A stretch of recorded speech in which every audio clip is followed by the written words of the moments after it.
Praise the Lord, जय मसीह की। यह वीडियो केवल मसीहियों के लिए बनाया गया है जिन्होंने अपना जीवन प्रभु यीशु मसीह को दिया है।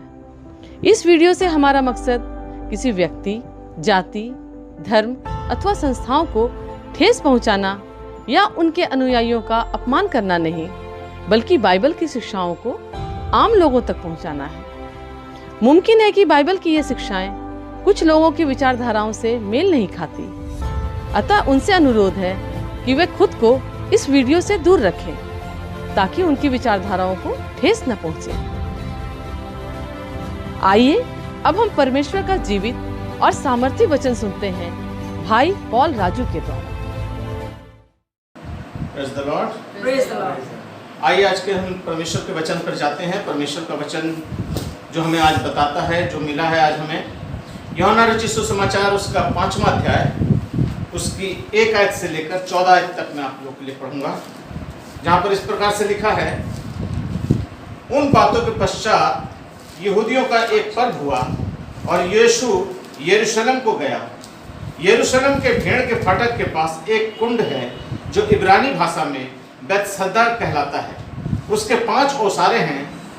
इसमें बहुत से बीमार, अंधे, लंगड़े और सूखे अंग वाले पानी की हिलाने की आशा में पड़े रहते थे, क्योंकि नियुक्त समय पर परमेश्वर के दूत कुंड में उतरकर पानी को हिलाया करते थे, और पानी हिलते ही जो कोई पहले इसमें उतर जाता था वो चंगा हो जाता था, चाहे वो किसी भी बीमारी का क्यों ना हो। वहाँ एक मनुष्य था जो 38 वर्ष से बीमारी में पड़ा हुआ था। यीशु ने उसके पास आकर देखा और यह जानकर कि वो बहुत दिनों से इस दशा में है, पूछा, क्या तू चंगा होना चाहता है? उस बीमार ने उससे उत्तर दिया, हे प्रभु, मेरे पास कोई नहीं जब पानी हिलाया जाए तो मुझे कुंड में उतारे, परंतु मुझे पहुँचते पहुँचते दूसरा मुझसे पहले उतर जाता है। यीशु ने उससे कहा, उठ, अपनी खाट उठा और चल फिर। वो मनुष्य तुरंत चंगा हो गया और अपनी खाट उठाकर चलने फिरने लगा। वो सबत का दिन था, इसलिए यहूदियों ने उन्हें चंगा हुआ देखते, और आज तो सबत का दिन है, तुझे खाट उठाना उचित नहीं। उसने उन्हें उत्तर दिया, जिसने मुझे चंगा किया है उसने मुझसे कहा, अपनी खाट उठा और चल फिर। उन्होंने पूछा, वो कौन मनुष्य है? उसने कहा कि हम नहीं जानते, परंतु जो चंगा हो गया था वो जानता नहीं था कि वो कौन है, क्योंकि वो भीड़ के कारण यीशु वहाँ से हट गया था। इन बातों के पश्चात यीशु को वो मंदिर में मिला। यीशु ने उससे कहा, देख, तू चंगा हो गया है, फिर से पाप ना करना, ऐसा ना हो कि इससे भारी विपत्ति तुझ पर आ पड़े। परमेश्वर अपने पढ़े जाने पर, वचन के पढ़े जाने और सुने जाने पर आशीष दे। ये बहुत पुरानी और प्रचलित बात है, कहानी है, जो हमें आज परमेश्वर के वचन में मिलती है यूहन्ना 5 में। यहाँ पर हम कुछ बातों पर अपना ध्यान केंद्रित करेंगे। वो ये है कि यरूशलेम में यीशु मसीह प्रवेश करते हैं, और प्रवेश करने के साथ वो भेड़ के फाटक से होते हुए गुजरते हैं। मैं आपको बताना चाहता हूं, ये यरूशलेम जो है वो 12 दरवाजों से घिरा हुआ एक शहर है, जिसमें 12 दरवाजे हैं। उन्हीं दरवाजों के बीच में एक दरवाजा है जिसको भेड़ का दरवाजा कहते हैं। जैसे हम लोग देखें दिल्ली में कश्मीरी गेट, अजमेरी गेट, अपने इधर करजन गेट, और बहुत सी जगहों पे ऐसे ऐसे शहर हैं जहां पर उन गेटों के नाम से कुछ कुछ जगहों का नाम होता है। इसी तरीके से वहां पर जो यरूशलेम का जो फाटक था, जहां पर यीशु मसीह प्रवेश कर रहे थे, वो फाटक जो था वो भेड़ों का दरवाजा था या भेड़ों का फाटक था। यीशु मसीह जब उससे प्रवेश करते हैं तो उस भेड़ों के दरवाजे का तात्पर्य यह है कि वो उस जगह पर भेड़ों का, बकरी का, उन महशी चीजों का व्यवसाय होता था, व्यापार होता था, जो लोग वहां से चढ़ा उठाकर मंदिरों में बलिदान को चढ़ाया करते थे। वो एक बिजनेस पॉइंट था जहां पर भेड़ों का खरीद बिक्री हुआ करता था। उस खरीद बिक्री वाले जगह को, उस जगह में उसका नाम रखा गया था भेड़ों का द्वार, अर्थात वहां पर भेड़ का जो था वो खरीद बिक्री हुआ करता था। यीशु मसीह जब वहां से जाते हैं तो भेड़ों के दरवाजे से होते हुए वो उस जगह पहुंचते हैं जिसे हम सुनने में आया है, वचन में लिखा है, इब्रानी भाषा में उसे बैतसदा का कुंड कहते हैं।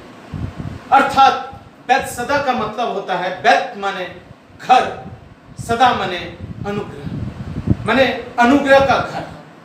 इसलिए उसको कहा गया है बैतसदा का कुंड। वहां पर फजल होता है, अनुग्रह होता है। और उस जगह पर एक ओसारा है, अर्थात एक ऐसा कुंड है जिसमें पानी जमा है और उस पानी को फरिश्ते आकर हिलाया करते थे और उसमें जो उतरता था वो चंगा हो जाता था। लेकिन इसमें उतरने से पहले एक शर्त यह भी था कि जो पहले उतरता था वो उसमें उतरने के बाद वो चंगा हो जाता था। लेकिन जब प्रभु यीशु मसीह उस 38 वर्ष के रोगी के पास जाते हैं और जाकर उसको देखते हैं और देखने के बाद उस पर नजर गड़ाकर देखते हैं कि बहुत दिनों से ये बीमार पड़ा हुआ है और बहुत दिनों से बीमार पड़ा है, तो पूछते हैं प्रभु क्या तू चंगा होना चाहता है? प्रियो, मैं आपको बताना चाहता हूं कि प्रभु यीशु मसीह जिस समय अपनी सेवकाई को शुरू किए वो मात्र 30 साल के थे। ठीक है, यीशु मसीह 30 साल से अपनी सेवकाई को शुरू किए और मात्र 3.5 साल उन्होंने अपनी सेवा को इस संसार में किया। अब आप मुझको ये बताइए, ये जो 38 वर्ष का रोगी पड़ा हुआ है, ये यीशु मसीह की पैदाइश से पहले का है या बाद का है? पहले का है। कितने दिन पहले का है? 38 साल का है। और यीशु मसीह की उम्र मात्र 31 वर्ष होगी, मैं मानता हूं। 30 वर्ष में की उम्र में उसने बपतिस्मा लिया और 31 वर्ष में उसने सेवकाई शुरू की, तो उसकी उम्र कितनी होगी? खूब ज्यादा 31 वर्ष। तो ये बीमार जो है ये यीशु मसीह से कितना दिन पड़ा? 7 ईयर्स पड़ा है। ठीक है, और ये रोगी 7 साल बड़ा है और कितने महीने बड़ा है? 456 महीने बड़ा है यीशु मसीह से। ये मैं कुछ कैलकुलेशन निकाला हूं, इसलिए मैं आपको ये बात बता रहा हूं। ये 456 महीने बड़ा है और 1824 हफ्ते वो यीशु मसीह से बड़ा है। तो जब यीशु मसीह आकर उससे पूछते हैं क्या तू चंगा होना चाहता है, तो वो बीमार क्या बोलता होगा? ये कौन आ गया है जो मुझसे आकर ये पूछता है क्या तू चंगा होना चाहता है? मैं 38 वर्ष से यहाँ पर पानी के किनारे बैठा हुआ हूँ, इस कुंड के किनारे बैठा हुआ हूँ। क्या मुझको आज तक हजारों लोगों ने देखा होगा कि ये यहाँ पर बैठा हुआ है? वो कितने दिनों से वहां पर बैठा हुआ था बताइए? 12,768 12,768 डेज से वो वहां पर बैठा हुआ था। अर्थात 38 साल का जब मैं हिसाब लगाता हूं तो ये निकलता है। और अगर मैं घंटों में इसको लाता हूं तो 3,06,432 घंटे निकलते हैं। अर्थात इतने दिनों से वो उस जगह पर बैठा है यीशु मसीह के आने से पहले। वो अभी यीशु मसीह उसके पास आए नहीं है, लेकिन इतना बड़ा इतिहास है उसके साथ कि वो इतने दिनों से वहां पर पड़ा हुआ है। लेकिन जब यीशु मसीह आते हैं उसके पास तो पूछते हैं क्या तू चंगा होना चाहता है? वो कहता है मेरे पास कोई नहीं, मेरे पास कोई नहीं कि जो मुझको पानी हिलाने के बाद मुझको पानी में उतारे। प्रियो, आपको पता होना चाहिए कि उसको एक नियुक्त समय पर यीशु मसीह का वो दूत या परमेश्वर का वो दूत आता था और उस कुंड के पानी को हिलाता था और जो कोई उसमें उतर जाता था वो पहले चंगा हो जाता था। प्रियो, अगर यीशु मसीह उसके पास चलकर आया तो वो व्यक्ति कैसा हो सकता है? वो व्यक्ति कैसा हो सकता है? उसका मिराज, उसका तबका, उसकी पहुंच कहां हो सकती है? वो प्रभु की नजरों में है प्रभु उसको जानता है, प्रभु उसको देखता है और देखने के बाद उसके पास आकर पूछता है, क्या तू चंगा होना चाहता है? परमेश्वर का मित्र अब्राहम जो उसके साथ बात करता है, परमेश्वर उससे बात करता है। मूसा, परमेश्वर उससे बात करता है। तो इनका मिराज ऊंचा है, लेकिन पुरानी व्यवस्था में, पुराने नियम में रखा हुआ है कि यीशु मसीह के आने से पहले परमेश्वर ने स्वर्गदूतों से, भविष्यवक्ताओं से, अपने लोगों से, अपने जाति के लोगों को संदेश भेजा। डायरेक्ट बात नहीं की, माध्यम से बात किया, कोई एक माध्यम था। तो ये फरिश्ता जो होता है, ये फरिश्ता कौन है? ये फरिश्ता प्रभु यीशु मसीह का संदेश वाहक होता है। मैं अभी स्टडी में नहीं जा रहा हूं, मैं सिर्फ प्रचार कर रहा हूं, इसलिए मैं बता रहा हूं। फरिश्ते का मतलब होता है इब्रानी जुबान में भेजा हुआ संदेश वाहक, अर्थात वो जो परमेश्वर के संदेशों को लेकर जाता है। आपने देखा होगा कि यीशु मसीह के पैदाइश के समय में मरियम मगदलिनी के पास, मरियम के पास ये फरिश्ता आया, गिदोन के पास आया, मूसा के पास आया, अब्राहम के पास आया, बहुत से ऐसे लोग हैं, एलिया के पास आया, सबके पास आया और परमेश्वर का संदेश उसने उनको दिया।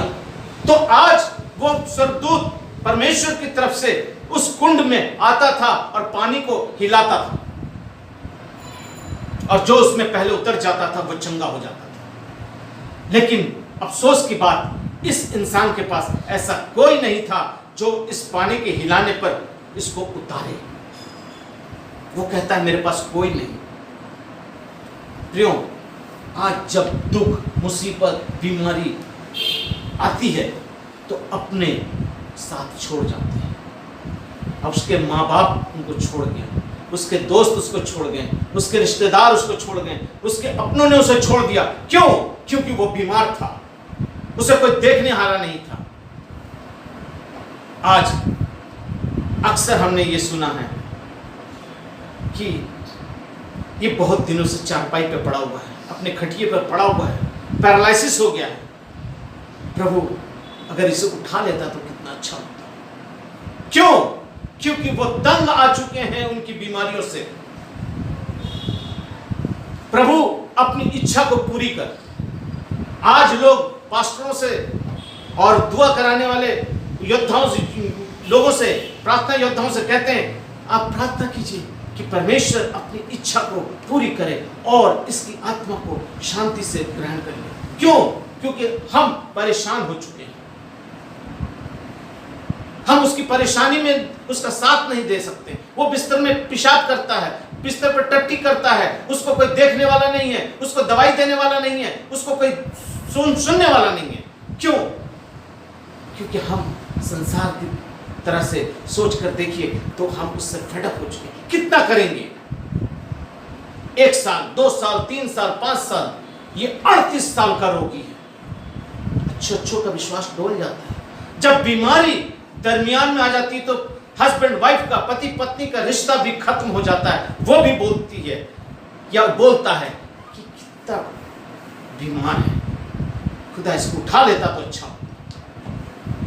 बाइबल से एक दृश्य मुझे याद आ रहा है। जब यह अय्यूब बीमार पड़ा तो उसकी पत्नी ने उसको कोसा कि क्या है तेरा परमेश्वर जो तुझको इस बीमारी में रखा होता है, अच्छा होता कि तू प्रभु तुझको अपने पास बुला लेता। उस बीमारी में उसकी पत्नी ने भी उसका साथ छोड़ दिया था। लेकिन प्रियो, मेरा यीशु कभी नहीं छोड़ता। यशाया की पुस्तक में लिखा है, मां अपने दूध पीते हुए बच्चे को भूल सकती है, अपने जन्माए हुए पर दया नहीं कर सकती है, लेकिन मेरा परमेश्वर ना कभी मुझे भूलेगा ना कभी मुझे त्यागेगा। वो उस 38 वर्ष के रोगी के पास आता है और आने के बाद उससे पूछता है क्या तू चंगा होना चाहता है? प्रियो, उस इंसान को ये नहीं मालूम था ये है कौन, इसका मिराज कितना है। ये इंसान जो आ रहा है, ये 6 फुट करीब लंबा इंसान, गोरा चिट्टा आकर मुझसे पूछ रहा है ये तू चंगा होना चाहता है? अरे तू चंगा होना चाहता है? मैं 38 वर्षों से पड़ा हुआ हूं, मैं 456 महीने से पड़ा हुआ हूं। ये तो उम्र में मात्र 30 और 32 साल का लग रहा है, मैं तो 38 साल से सिर्फ रोग में हूं, बाकी मेरी उम्र तो और है। ये मुझसे पूछ रहा है क्या तू चंगा होना चाहता है? लेकिन उसको ये नहीं मालूम कि जब ये अपने पिता के सिंहासन पे बैठता है तो 24 प्राचीन अपने सर का ताज उतारकर इसकी महिमा करते हैं, है ना? 24 प्राचीन इसके सामने झुक जाते हैं, इसकी महिमा करते हैं। ये वो है जो अब्राहम से पहले था, ये वो है स्वर्ग जिसका सिंहासन और धरती जिसके पैरों की चौकी है, ये वो है। ये अल्फा है, ये ओमेगा है, ये आदि है, ये अंत है। उसने कहा मेरे पास अधोलोक की कुंजी है, सब कुछ उसके पास है। वो परमेश्वर का पुत्र है, वो स्वर्ग पे सिंहासन पे बैठा हुआ विराजमान सर्वशक्तिमान पिता परमेश्वर, वो है प्रभु यीशु मसीह। और आज वो आकर उस 38 वर्ष के रोगी से पूछ रहा है क्या तू चंगा होना चाहता है? वो संसारिक है, वो पापी है, वो नहीं जानता कि ये कौन है, लेकिन वो जवाब इस बात का नहीं देता कि हाँ प्रभु मैं चंगा होना चाहता हूं। वो ये कहता है कि मेरे पास कोई नहीं। वो संसार को देखता है, कोई मददगार को खोजता है, किसी की तरफ अपनी निगाहों को उठाकर देखता है कि शायद मुझे भूख लगे तो कोई मुझको खिला दे, मुझको पेशाब लगे तो कोई उठाकर मुझे पेशाब करवा दे, कोई पानी लाकर मुझको दे दे। मैं 38 साल से इस जगह पर बैठा हुआ हूं, उस जगह पर, उस कोने पर बैठा हुआ हूं जहां सब जानते हैं कि ये जो नुक्कड़ है ये उसका है जो 38 साल का रोगी है। स्वर्गदूत आते थे, पानी को हिलाते थे और जो उसमें उतरता था वो चंगा हो जाता था। शायद उसके रिश्तेदार आते होंगे, उसके संबंधी आते होंगे जो उनको पकड़कर वहां तक ले जाते होंगे, लेकिन इसके पास कोई नहीं था। ये असहाय था, इसका देखने हारा कोई नहीं था, पूछने वाला कोई नहीं था।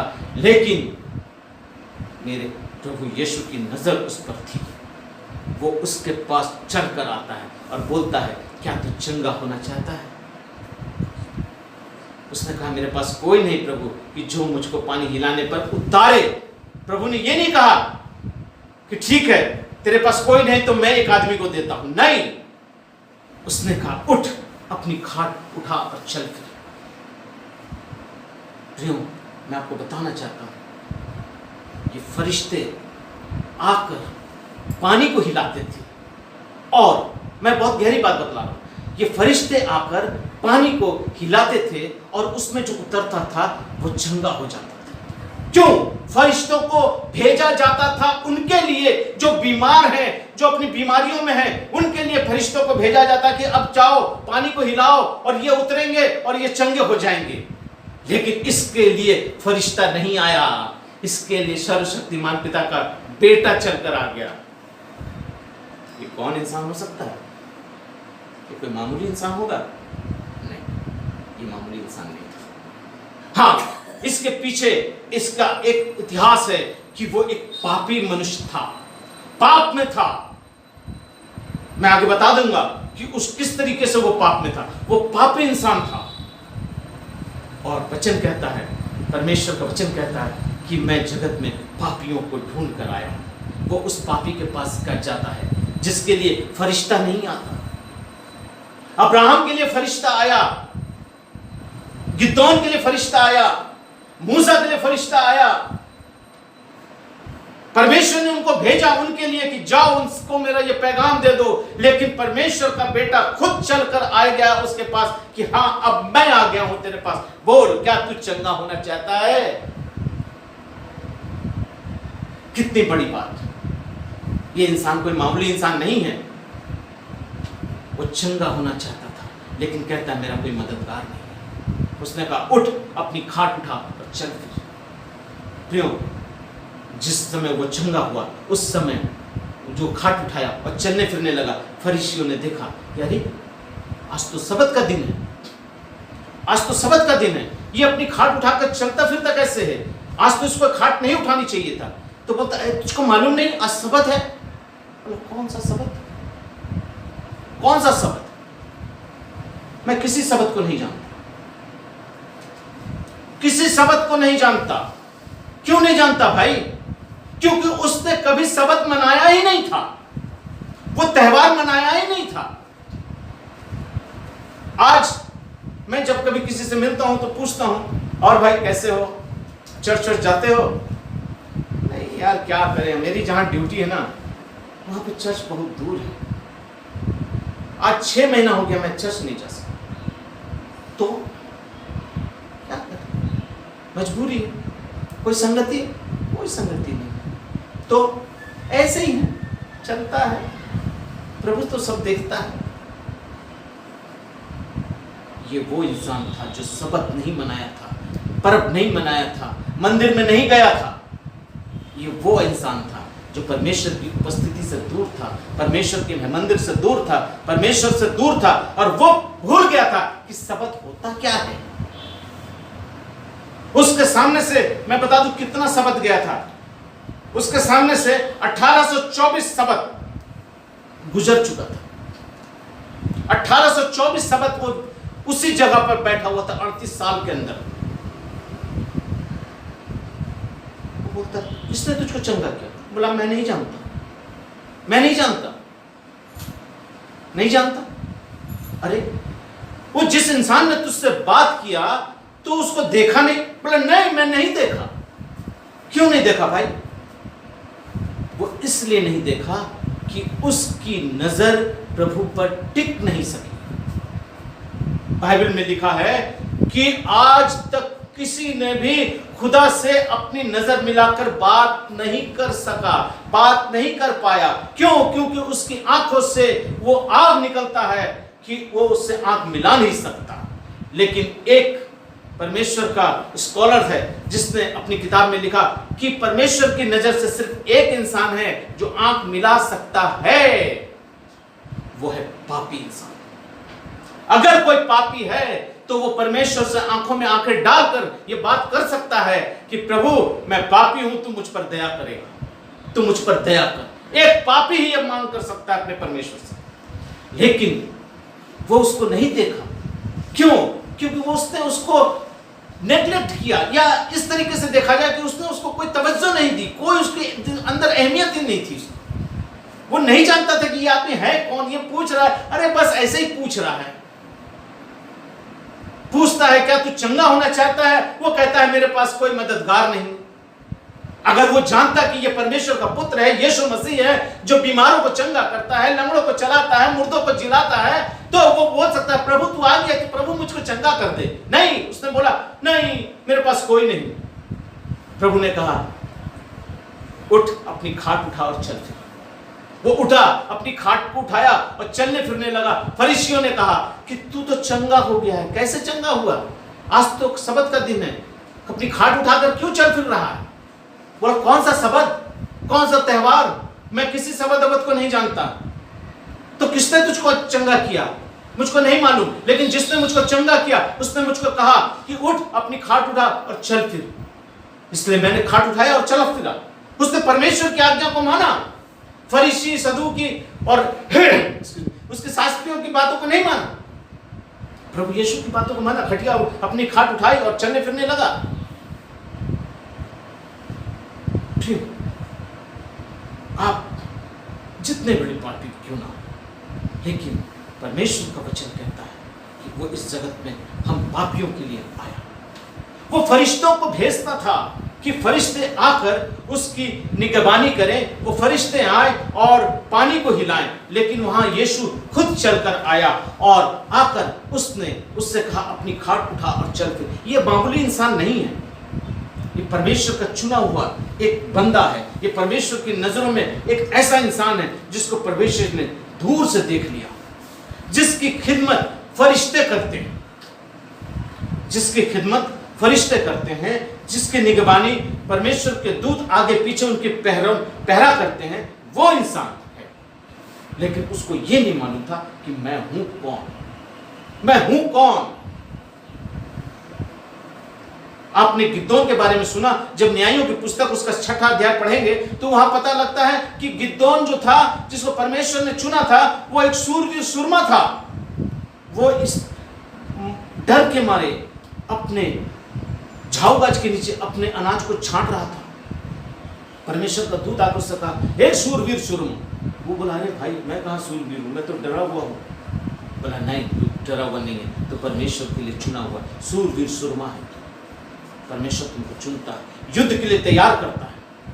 वो नहीं जानता था कौन है, लेकिन एक तरफ जब हम देखते हैं दाऊद को, तो दाऊद ये जानता था कि मैं कौन हूं।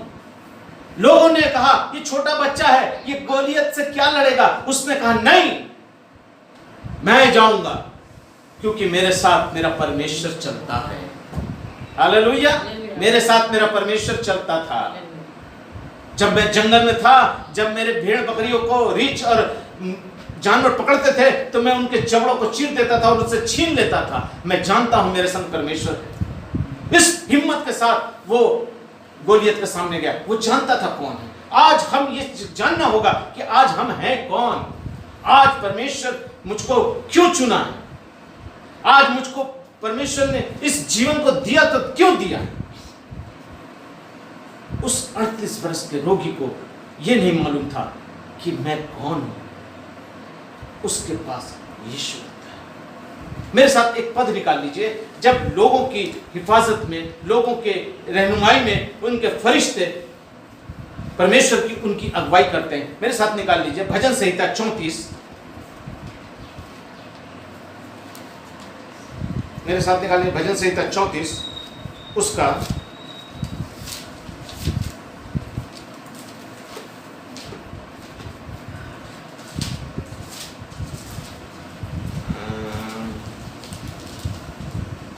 7वां पद। यहोवा के डरवैयों के चारों ओर उसका दूत छावनी किए हुए उसको बचाता है।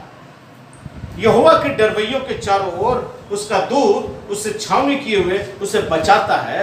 और भजन संहिता 91 में उसकी 11वीं आयत में लिखता है, क्योंकि वो अपने दूतों को तेरे निमित्त आज्ञा देगा कि जहां कहीं तू जाए वो तेरी रक्षा करे। अर्थात फरिश्ते हमारी हिफाजत करते हैं। तो हम कौन हैं? हम बहुत इंपॉर्टेंट हैं। हम उनसे भी इंपॉर्टेंट हैं जिनके लिए फरिश्ते आते थे।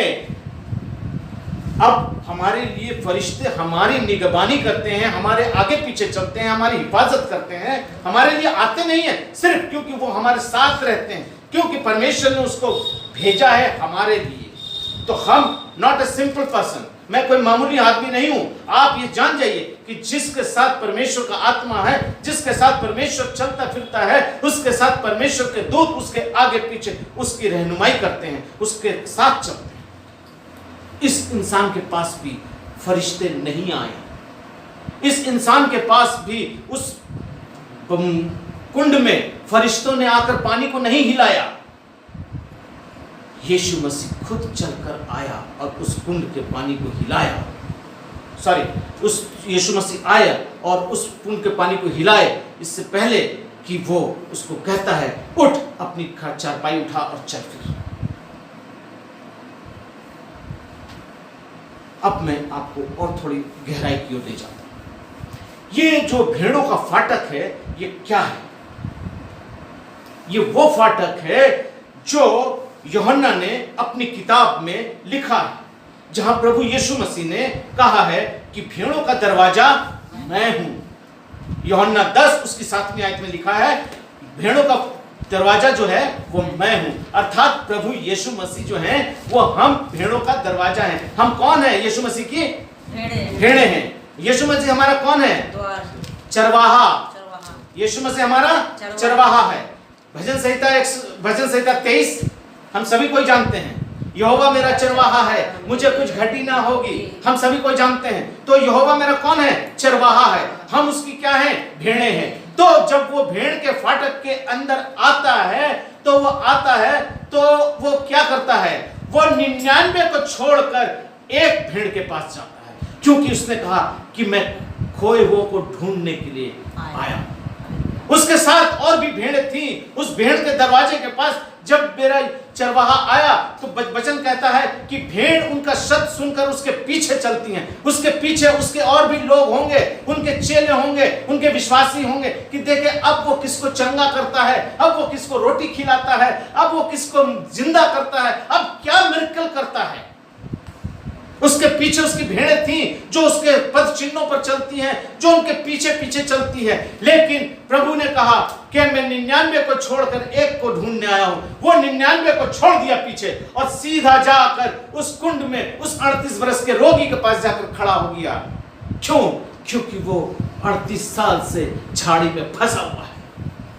38 वर्ष से झाड़ी में फंसा हुआ है, पाप में पड़ा हुआ है, दलदल में पड़ा हुआ है, बीमारी में पड़ा हुआ है, रोग में पड़ा हुआ है। उसको निकालने के लिए मेरा यीशु चलकर उसके पास गया और पूछता है, क्या तू चंगा होना चाहता है? हालेलुया।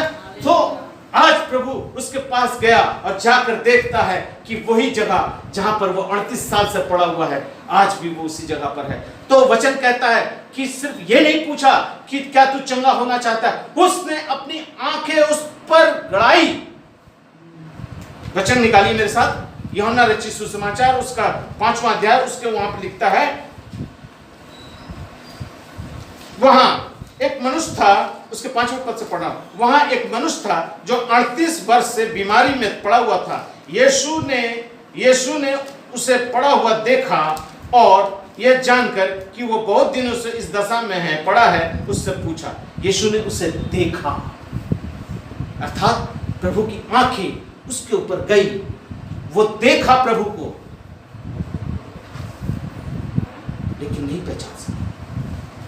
आज भी हमारे जीवन में प्रभु के ऐसे ऐसे काम होते हैं, ऐसे ऐसे चमत्कार होते हैं, ऐसे ऐसे वचन मिलते हैं कि हम प्रभु पे विश्वास कर सकते हैं, अपना जीवन बदल सकते हैं। लेकिन नहीं, हम आज भी उसी बेतसदा के कुंड के पास पड़े हुए हैं, अपनी झाड़ियों में पड़े हुए हैं। अगर प्रभु मेरे जीवन में कोई चमत्कार करेगा, हमारे जीवन में कोई आशीष करेगा, तब मैं प्रभु पर विश्वास करूंगा। प्रियो, अब मैं इसको खत्म करूंगा जल्दी से। इसमें कुछ ऐसी चीजें हैं जिसको मैं आपको बताना चाहता हूं। ये प्रभु जो है, ये बेतसदा का कुंड, मतलब अनुग्रह का, फजल का वो घर, यीशु मसीह वो कुंड है। ध्यान दीजिएगा, बहुत इंपॉर्टेंट बात बोल रहा हूं इस वक्त में। यीशु मसीह वो कुंड है और उसके 5 ओसारे हैं। आपने इसको पढ़ा होगा। ये 5 ओसारों का क्या मतलब है? उस कुंड में उतरने के लिए 5 वो जगह है जहां से उस कुंड में उतरा जाता था, जैसे सीढ़ीनुमा होता है जो उतरता है। ये 5 ओसारे क्या हैं? जब यीशु मसीह उस कुंड के पास आता है तो ये बताया, माने बाइबलिकल हिसाब से हम देखते हैं कि यीशु मसीह जो है वो कुंड है, पानी जो है वो उम्मतें हैं, समाज हैं, और ऐसा वो जगह है जहां पर तरह तरह की सांसारिक चीजें होती थी, जिसको आकर फरिश्ते हिलाते थे। क्यों? आज जगत में लोग जिस पाप में पड़े हुए हैं, जिस तबाही में पड़े हुए हैं, जिस बीमारी में पड़े हुए हैं, जिस तंगी में पड़े हुए हैं, प्रभु के लोग आकर उनको उस जगह से हिलाकर, जगाकर उनके जीवनों को बदलते हैं। अर्थात वो पानी, वो ऐसा संसार का दृष्टांत है जहां पर फरिश्ते आकर उसको हिलाते थे। आज यीशु मसीह वो बेतसदा का वो कुंड है और इसके 5 ओसारे हैं। इन 5 ओसारों को मैं आपको दिखाना चाहता हूं कहां मिलता है। मेरे साथ निकाल लीजिए इफिसियों की पत्री, उसका 4था अध्याय, उसका 11वां और 12वां पद। इफिसियों 4था अध्याय, उसका 11 और 12 पद। कोई पढ़े मेहरबानी से? इफिसियों 4 और हाँ, और उसने हाँ, कितनों को प्रेरित नियुक्त करके, और कितनों को भविष्यवक्ता नियुक्त करके, और कितनों को सुसमाचार सुनाने वाले नियुक्त करके, और कितनों को रखवाले और उपदेशक नियुक्त करके दे दिया, जिससे पवित्र लोग सिद्ध हो जाए और सेवा का काम किया जाए, और मसीह की देह उन्नति पाए। मसीह की देह उन्नति पाए, अर्थात कलीसिया। मसीह का देह कौन है? कलीसिया। हम कलीसिया में हैं और ये कलीसिया के अंदर से ये 5 किस्म की सेवकाई निकलती है। ये 5 किस्म की सेवकाई है। किसी को प्रेरित है, किसी को उपदेशक है, किसी को भविष्यवक्ता है, किसी को इवेंजलिस्ट है। तो ये 5 किस्म की जो सेवकाई है, इन 5 किस्म की सेवकाई को हम इन 5 औसारों के अंदर हम देख लेते हैं कि यीशु मसीह उसके सेंटर में है। यीशु मसीह वो औसारा है, वो कुंड है जहां पर पानी है, और इसके 5 औसारे हैं जहां पर हम कलीसियाओं के अंदर से निकला हुआ वो 5 सेवकाई है। आज हमारे जीवन में भी स्वर्गदूत नहीं आएंगे, स्वर्गदूत अब नहीं आएंगे। अब कौन आएगा? प्रभु का सेवक अब प्रभु के लोग आएंगे। अब प्रभु के लोग आएंगे जो इन तरह की सेवकाइयों को करते हैं। प्रभु का दास है, भविष्यवक्ता है, इवेंजलिस्ट है, उपदेशक है, टीचर हैं। ये लोग अपना काम करेंगे। किन के पास जाएंगे? उन खोई हुई भेड़ों के पास जाएंगे जो 38 वर्ष से तो क्या, जिंदगी भर से बुढ़ापे तक में भी अपनी अपनी जगहों में, अपनी परंपराओं में, अपनी रीति रिवाजों में बैठे हुए हैं। वचन है उनके पास लेकिन पढ़ते नहीं हैं। वचन है लेकिन उनको कोई बताता नहीं है। वचन है लेकिन उनके अंदर वो आत्मिक ज्ञान नहीं है कि परमेश्वर के वचन के द्वारा इन बातों को समझ सके। ये 5 वो सेवकाई हैं जो कलीसिया के अंदर से है, और इसके अंदर से प्रभु अपना काम करता है।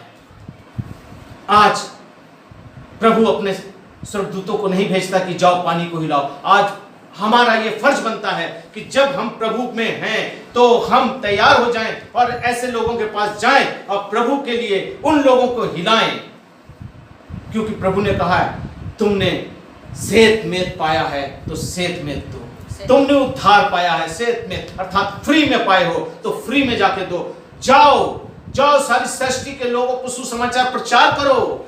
जो विश्वास करे और बपतिस्मा ले उसका उद्धार होगा। आज वो बेचारा, वो 38 वर्ष का रोगी उस दलदल में पड़ा हुआ था, उसका उद्धार नहीं था, कोई उसको बचाने वाला नहीं था, लेकिन मेरा यीशु उसके पास गया। जाने के बाद उससे पूछा और पूछने के बाद बोला उठ, अपनी चाल उठा और चल फिर।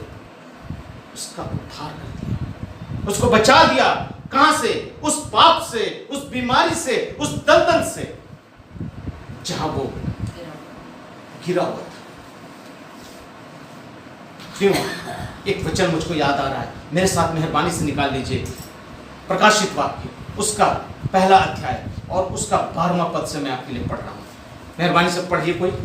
प्रकाशित वाक्य 1 अध्याय। और मैंने उसे जो मुझसे बोल रहा था देखा कि देखने के लिए अपना मुंह फेरा। हाँ। और फिर घूमकर मैंने सोने की 7 दीवटें देखी। हमने घूमा और घूमकर मैंने देखा तो 7 दीवटें हमने देखी, और उन दीवटों के बीच में मनुष्य के पुत्र सरीखा हाँ। एक पुरुष को देखा हाँ। जो पांव तक का वस्त्र पहने और छाती पर सुनहला पटुका बांधे हुए था। हाँ। उसके सिर और बाल श्वेत ऊन वरन पाले के से उज्जवल थे। हाँ। और उसकी आंखें आग की ज्वाला की नाई थी। और उसके पांव उत्तम पीतल के समान थे जो मानो भट्टी के समान तपा गया हो, और उसका शब्द बहुत जल के शब्द के समान था।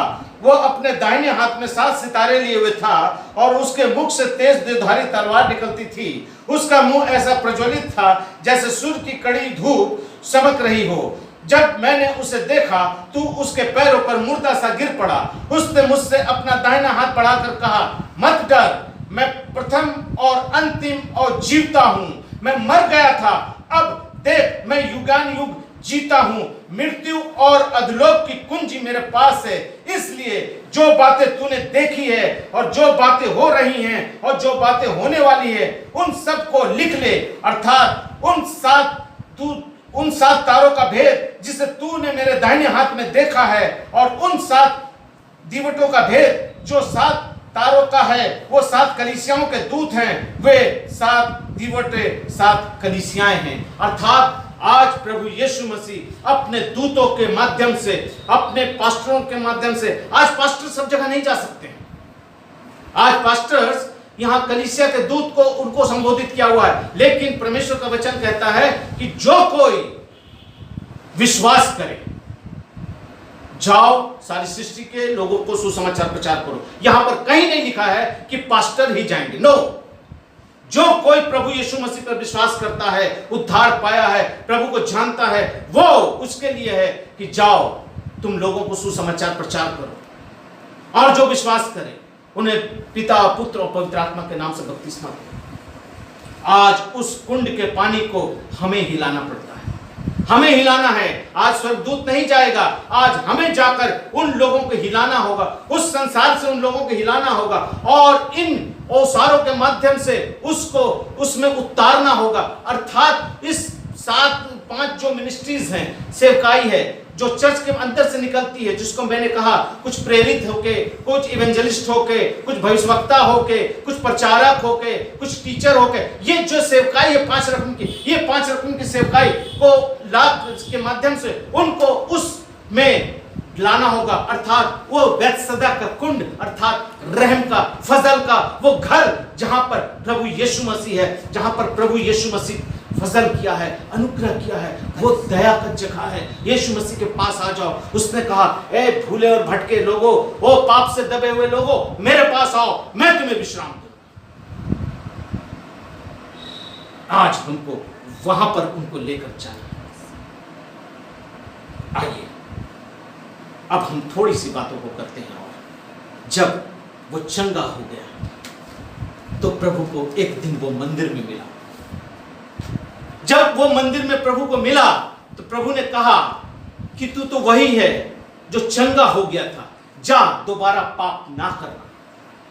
प्रियो, आज हम बहुत से ऐसी जगहों से, बहुत से ऐसे पाप से, बहुत से ऐसी दलदल से, बहुत से ऐसी बीमारी से, बहुत से ऐसे संकटों से, जब परमेश्वर का मुझको अनुग्रह होता है, परमेश्वर का अनुग्रह होता है और हम जब उससे निकल जाते हैं, उसके बाद हम क्या करते हैं? कुछ दिनों के बाद फिर हम उसी जगह पर चले जाते हैं। अपने उस उद्धार को हम खो देते हैं, अपने उस वस्त्र को हम नंगा कर देते हैं जो मेमने के विवाह के समय में हमें दिया गया है, मेमने के विवाह के लिए दिया गया है कि आओ हम मगन और आनंदित हो जाएं, क्योंकि मेमने का विवाह का समय आ पहुंचा है कि दुल्हन अपने आप को तैयार करें। आज हमें तैयार होकर रहना है। परमेश्वर का पुत्र प्रभु यीशु मसीह आज इस जगत में इसलिए नहीं आया कि वो आए और एक संदेश या एक संस्था या एक डॉक्ट्रिन या ऐसा कुछ देकर जाए। लोग कहते हैं ये तो विदेशी धर्म है, ये ईसाई का धर्म जो है वो विदेशी है, फलाना है, ये है, वो है, बहुत सी कहानियां हैं ईसाइयों के बारे में। लेकिन मैं जानता हूं मेरा यीशु इस जगत में आया, पापियों को बचाने के लिए आया, पापियों को मारने के लिए नहीं आया। आज इस जगत में जितने देवी देवता आए, सबने आकर पापियों का संहार किया, उनका गला काटा, उनको खत्म किया। लेकिन मेरा यीशु आया, वो आया इस जगत में, पापियों को गले लगाया, उसको गले से लगाकर उसको अपना मुक्तिदाता मानकर, उसको जिसने भी अपना मुक्तिदाता माना, उसको जीवन का स्वर्ग में राज्य दे दिया। उसने उसको देखा और पूछा, क्या तू चंगा होना चाहता है? हाँ प्रभु, मैं तो चंगा होना चाहता हूँ, लेकिन मेरे पास कोई नहीं है। लेकिन प्रभु ने कहा, उठ, अपनी खाट चारपाई उठा, चल फिर। लेकिन जब वो चंगा हो गया तो फिर उस मंदिर में मिला, और मंदिर में जब मिला तो प्रभु ने उससे कहा, तू तो चंगा हो गया था, तू तो चंगा हो गया था, देख फिर से तू पाप मत करना वरना मार। उसको वार्निंग दे रहा है। क्यों? क्योंकि वो पापी था, वो नहीं जानता था यीशु मसीह को, यीशु कौन है। अगर वो जानता तो उसकी तरफ जब शक्ल किया था तभी वो जान जाता कि अरे ये परमेश्वर का पुत्र है, और उसकी शक्ल को अगर वो देखता तो कहता कि मेरा उद्धार हो गया। लेकिन उसने नहीं पहचाना। प्रभु कहते हैं दोबारा पाप मत करो। आज वचन कहता है, नीति वचन 23:13 में वचन कहता है कि जो अपने गुनाहों को मान लेता है और उसे छोड़ देता है, उसी पर दया की जाएगी। आज हमें उस पाप की तरफ नहीं लौटना। प्रियो, मैं अंतिम एक बात बताकर आपको खत्म करना चाहता हूं। उस समय स्वर्गदूत आते थे, हिलाते थे पानी को, और जो उतरता था वो चंगा हो जाता था। क्यों? क्योंकि एक नियुक्त समय होता था। लोग आसरा में थे कि अब वो स्वर्गदूत आएगा, अब पानी को हिलाएगा, अब हमको उतरना है। हो सकता है वहां कंपटीशन लगा होता हो सकता है उसको उतरने से पहले कुछ लोग एक दूसरे को ढकेल कर वहां उतरने की कोशिश करते होंगे।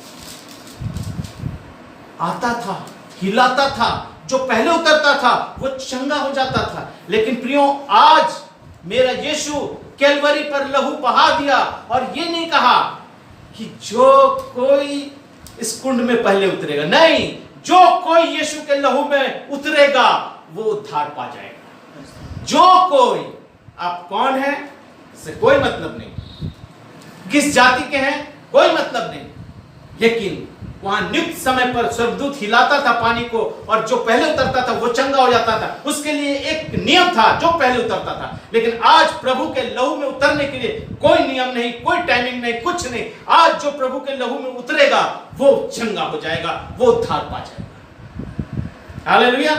आज हमारे पास कोई टाइम लिमिट नहीं है।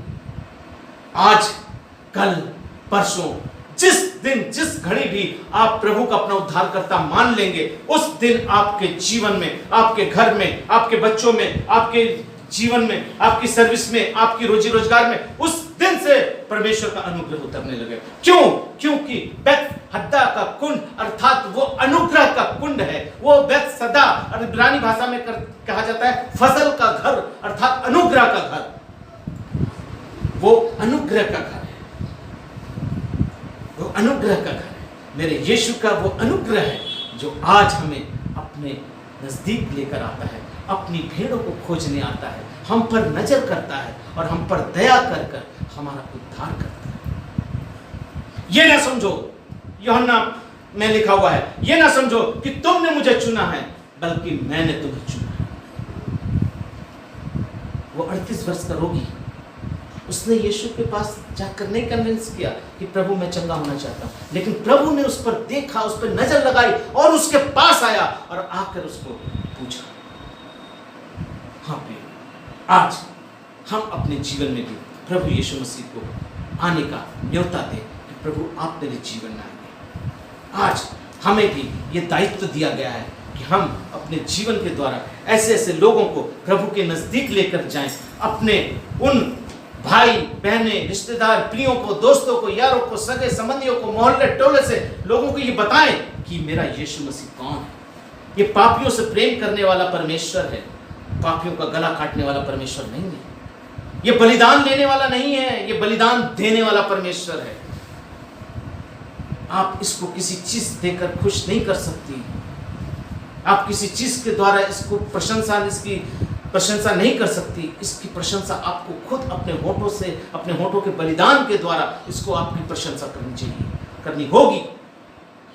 इसको कोई बैल, भेड़, बकरी, कोई बलिदान नहीं चाहिए।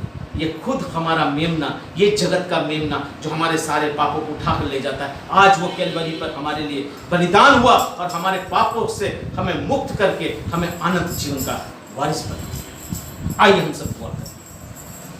थैंक यू जीसस, धन्यवाद देते हैं पिता परमेश्वर आपकी सुंदर उपस्थिति के लिए। प्रभु जी, हम प्रार्थना करते हैं प्रभु जी, इस वचन को जितनों ने सुना है प्रभु तू उन्हें आशीष कर प्रभु जी। होने दे पिता परमेश्वर, वो बेथसदा के कुंड में उतर जाए प्रभु जी, आपके उस अनुग्रह में उतर जाए प्रभु जी। जो आज तक यहाँ से वंचित है प्रभु जी, उनके जीवनों के अंदर प्रभु तो अपनी सामर्थ को उंडेल पिता परमेश्वर। होने दे पिता परमेश्वर, जब स्वर्गदूत आते थे पानी को हिलाते थे, लेकिन पिता परमेश्वर आज हम जाएं, लोगों को हिलाएं, लोगों को बताएं कि मेरा प्रभु इस जगत का उद्धार करता आपके लिए, हमारे लिए, आपका लिए अनुग्रहकारी परमेश्वर बनकर इस जगत में आया है। पिता परमेश्वर, मैं उन सभी लोगों के लिए प्रार्थना करता हूं जो इस वचन को इस वक्त सुन रहे हैं। पिता परमेश्वर, प्रभु आशीष कर, अपना अनुग्रह, अपनी दया, अपनी सामर्थ्य से प्रभु जी उनको, उनके परिवार को, उनके बच्चों को, उनकी रोजी रोजगार को, उनको घर को, हर एक चीजों को प्रभु तू आशीष कर। और विशेष करके प्रभु जी अपने स्वर्ग राज्य के लिए प्रभु जी उन्हें आत्मा में तैयार कर, ताकि वो आने वाले दिनों में आपके स्वर्ग राज्य का वारिस बन सके। आशीष कीजिए पिता परमेश्वर, आदर और महिमा आपको देते हुए